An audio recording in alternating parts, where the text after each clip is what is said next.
During one part of my career, I lived in Europe. I was doing international marketing for a big software company. We had an office in Paris, and I lived in Paris.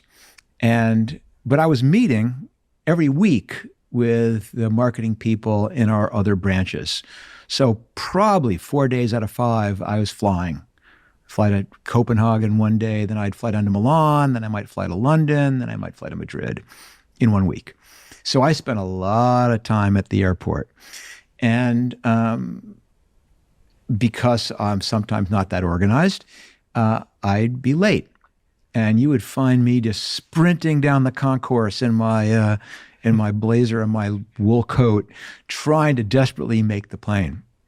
And what I found out was that probably 49% of the time, I'd pull up to the gate and the plane was delayed, and I'd have to wander onto the plane, no problem at all. I could have made it on crutches.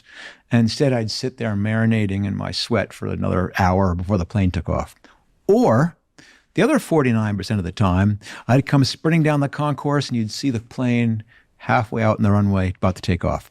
And what I realized is it didn't make a difference whether you ran for a plane or not. That you're either going to make it or you weren't going to make it, and that running didn't make the difference.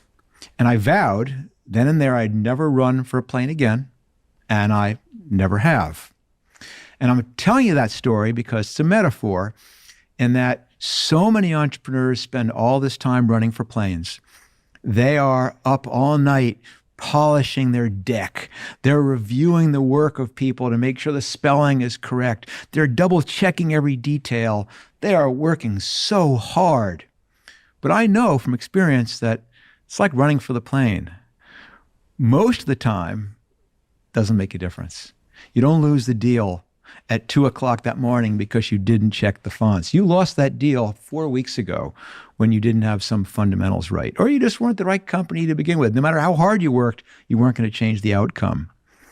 And that is the key to having some balance in your life as an entrepreneur, is this recognition that if you're smart about the things that you choose to focus on, you make 99% of the difference. And that all that extra work does not really change the outcome any.